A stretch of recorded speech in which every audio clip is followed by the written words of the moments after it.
محرم الحرام کی بڑی فضیلتیں حدیث پاک میں آئی ہیں اور اس کے روزے کے تعلق سے بھی بڑی فضیلتیں آئی ہیں، یہاں تک کہ یہ بھی آیا کہ رمضان المبارک کے بعد سب سے افضل روزہ اور سب سے زیادہ ثواب والا روزہ یہی محرم الحرام کا روزہ ہے۔ محرم الحرام میں 9 اور 10 تاریخ کا روزہ رکھنا یہ مستحب اور افضل ہے، اور ایک روزے کی فضیلت حدیث پاک میں بیان کی گئی۔ صحیح مسلم کی روایت حضرت عبداللہ بن عباس سے مروی ہے، آپ فرماتے ہیں کہ آقا کریم صلی اللہ علیہ وسلم نے ارشاد فرمایا کہ جو شخص 10ویں کا روزہ رکھتا ہے تو اللہ تبارک و تعالی اس کے سال بھر کے گناہ صغیرہ کو معاف کر دیا کرتا ہے۔ سال بھر کے گناہ صغیرہ ایک روزے کی وجہ سے معاف ہو جایا کرتے ہیں، اور اگر 2 روزہ کوئی رکھے گا تو ظاہر سی بات ہے 2 سال کے گناہ معاف ہوں گے۔ تو 9 اور 10 یا 10 اور 11 2 دن ملا کر روزہ رکھنا مستحب ہے، اور اگر کسی نے صرف 10ویں کو روزہ رکھا تو یہ بھی جائز ہے، لیکن مستحب اور افضل یہ ہے کہ 9 اور 10 یا 10 اور 11 کو روزہ رکھا جائے۔ تو کوشش کی جائے کہ کم از کم اس مہینے میں 2 روزے رکھ لیے جائیں۔ اب جب سے اسلام بلکہ جب سے یہ دنیا شروع ہوئی ہے تب سے اگر آپ تاریخ اٹھا کر دیکھیں تو حق اور باطل کی جنگ جاری اور ساری ہے۔ ہر دور میں باطل نے بھی سر اٹھایا اور اس کے مقابلے میں حق بھی ہر دور میں نمودار ہوا۔ کبھی باطل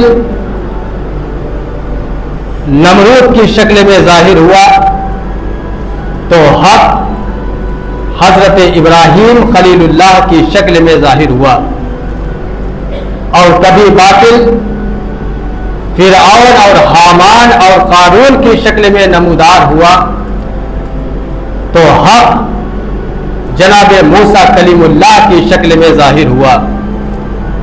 اسی طریقے سے باطل جب کبھی ابو جہل، ابو لہب اور عتبہ اور شیبہ جیسے بدکاروں کی صورت میں آیا تو حق جناب محمد الرسول اللہ صلی اللہ علیہ وسلم کی شکل میں اس کائنات کے سامنے آیا۔ اسی طریقے سے جب باطل منکرین زکوٰۃ کی شکل میں سامنے آیا تو حق حضرت ابو بکر صدیق کی شکل میں اس امت کے سامنے آیا۔ اسی طریقے سے باطل جب بلوائیوں کی شکل میں ظاہر ہوا تو حق حضرت عثمان غنی کی شکل میں ظاہر ہوا، اور جب باطل خارجیت، رافضیت اور ناصبیت کی شکل میں ظاہر ہوا تو حق مولائے کائنات شیر خدا کی شکل میں ظاہر ہوا۔ اور اسی طریقے سے باطل جب یزید کی شکل میں ظاہر ہوا اور یزید کا روپ دھارن کر کے اس امت میں آیا تو حق امام عالی مقام کی شکل میں ظاہر ہو کر کربلا کے میدان میں امام عالی مقام نے حق کی صورت اختیار کر کے باطل کو ہمیشہ کے لیے شکست دی۔ تو یہ ایک تاریخ ہے، جب سے کائنات چلی ہے تب سے حق اور باطل کا مقابلہ رہا۔ باطل اپنی شیطانی طاقتوں کے ساتھ حق کا مقابلہ کرتا رہا، اور حق خدا کی تائید سے ہر دور میں ہر زمانے میں اس باطل کو کچلتا رہا اور اسے صفحے ہستی سے مٹاتا رہا۔ میدان کربلا کی جو جنگ ہوئی وہ صرف امام عالی مقام یا یزید کی جنگ نہیں تھی، بلکہ کھلے طور پر حق کا مقابلہ باطل کے ساتھ تھا، باطل کا مقابلہ حق کے ساتھ تھا۔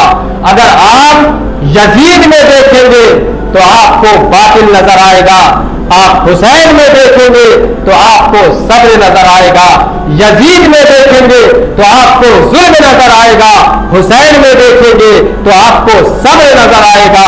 اگر آپ یزید میں دیکھیں گے تو آپ کو بدتری نظر آئے گی، اگر حسین میں دیکھیں گے تو آپ کو صبری نظر آئے گی۔ امام پاک صرف اپنی حفاظت نہیں کر رہے تھے، بلکہ امام پاک اسلام کی حفاظت کرنے کے لیے گئے تھے، شریعت و طریقت کی حفاظت کرنے کے لیے گئے تھے، عدالت و شجاعت کی حفاظت کرنے کے لیے گئے تھے۔ امام پاک نے یزیدیت کا مقابلہ کیا اور اپنا گھر لٹایا، سر کٹایا، سب کچھ کر دیا، لیکن اسلام کا سر نہیں جھکنے دیا۔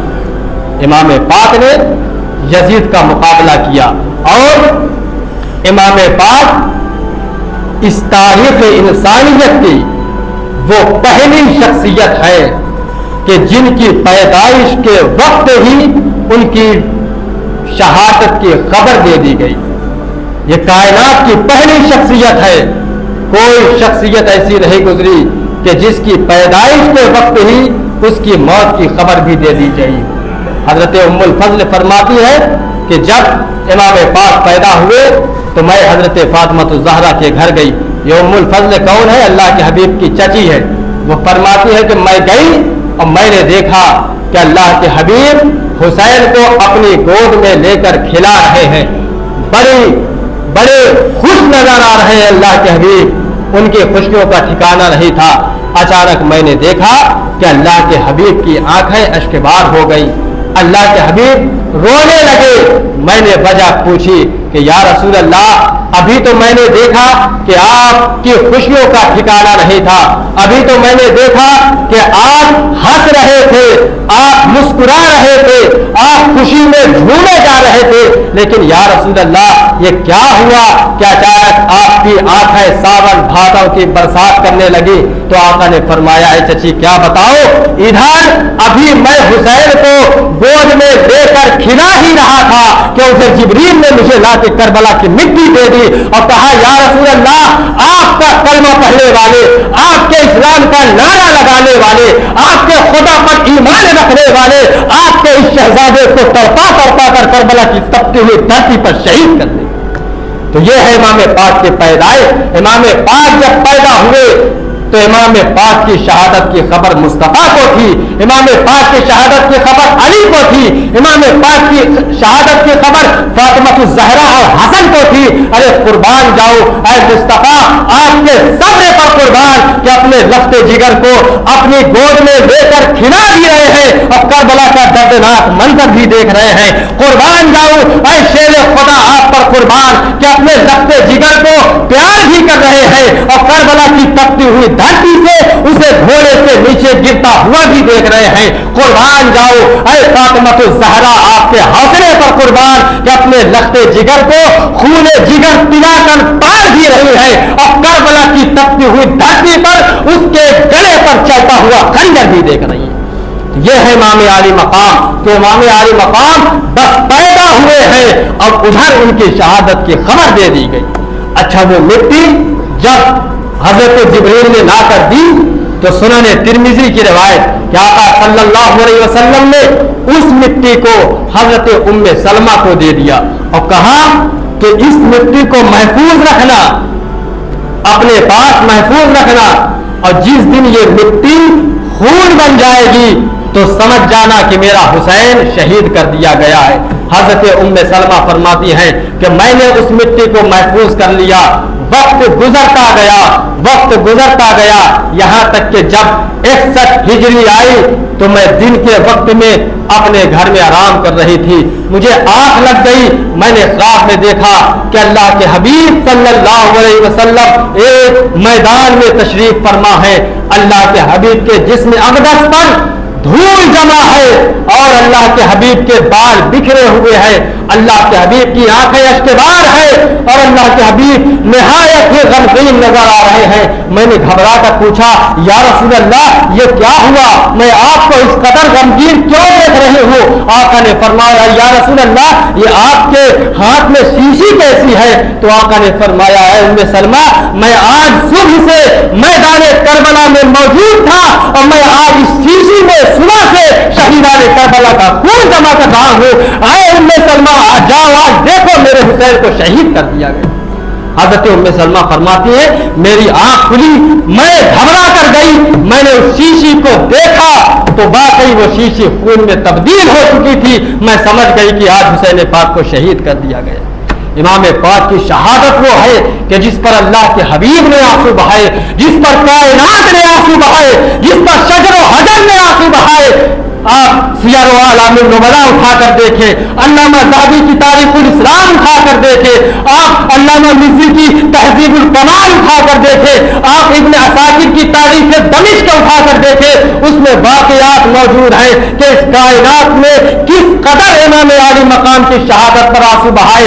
اس میں لکھا گیا کہ جس دن امام پاک شہید ہوئے اس دن مکہ اور دمشق کا جو بھی پتھر اٹھایا جاتا تھا اس کے نیچے سے بہتا ہوا خون نکلا کرتا تھا۔ راوی کہتے ہیں کہ 7 دن تک آسمان پر اس قدر سرخی چھائی ہوئی تھی کہ اتنی سرخی کبھی نہیں دیکھی گئی۔ فرماتے ہیں کہ جب وہ سورج کی روشنی دیواروں پر پڑتی تھی تو ایسا معلوم ہوتا تھا کہ دیوار پر خون کی چادر ڈال دی گئی۔ اس قدر جب امام پاک کو شہید کیا گیا تو سورج گرہن ہو گیا اور دنیا میں اندھیرا چھا گیا، پر دیکھنے والے کہتے ہیں کہ ایسا معلوم ہو رہا تھا کہ رات ہو گئی ہے اور ایک ستارہ دوسرے ستارے سے ٹکراتا ہوا نظر آ رہا۔ جناتوں نے نوحہ کیا، شجر و حجر نے نوحہ کیا، شمس و قمر نے نوحہ کیا، اتنا دکھ اتنا غم کائنات نے کبھی نہیں دیکھا ہے۔ حضرت ابن سیرین فرماتے ہیں کہ اس کائنات میں 2 شخصیت ایسی ہوئی ہے کہ جس پر بادل نے، جس پر آسمان نے آنسو بہائے۔ فرماتے ہیں کہ سنو 2 شخصیت ایسی ہے کہ جس پر آسمان نے آنسو بہائے، لم تبق السماء علی احد بعد یحییٰ بن زکریا الا علی حسین ابن علی۔ فرماتے ہیں اس کائنات میں 2 شخصیت ایسی ہے کہ جس پر آسمان نے آنسو بہائے۔ پہلی شخصیت اللہ کے نبی حضرت یحییٰ بن زکریا کی ذات ہے کہ ان کی شہادت پر آسمان نے آنسو بہائے، اور دوسری ذات حضرت امام عالی مقام حسین ابن علی کی شخصیت ہے کہ جب ان کو شہید کیا گیا تھا تو ان کی شہادت پر بھی آسمان نے آنسو بہائے۔ اس کائنات نے دیکھا کہ 7 دنوں تک مسلسل آسمان سرخ تھا، بادلوں سے خون کی بارشیں ہو رہی تھی۔ بعض روایتوں میں آتا ہے کہ جب امام پاک کو شہید کیا گیا تھا تو بادلوں سے خون کے ٹکڑے گر رہے تھے، خون کے ٹکڑے گر رہے تھے۔ امام عالی مقام کی شہادت کا غم اس کائنات نے منایا ہے، تو مبارکباد ہے وہ دل، قابل مبارکباد ہے جو امام پاک کے غم میں شریک ہو، جو امام پاک کا غم منائے۔ قابل مبارکباد ہے وہ نگاہیں کہ جن کے اندر سے امام پاک کے غم میں آنسو بہے۔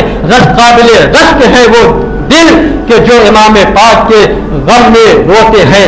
یہ بات صحیح ہے کہ اسلام ہمیں ماتم کی اجازت نہیں دیتا، گریبان چاک کرنے کی اجازت نہیں دیتا، ماتم کرنا بالکل حرام، لیکن یاد رکھے کہ ان نگاہوں سے، ان آنکھوں سے آنسو بہانا نہ صرف جائز بلکہ باعث اجر و ثواب۔ امام پاک کا غم منانا یہ رسول کی سنت ہے، رسول کی سنت ہے۔ اور آج آپ دیکھیں کہ اس کائنات میں بڑی بڑی جنگیں ہوئی ہیں،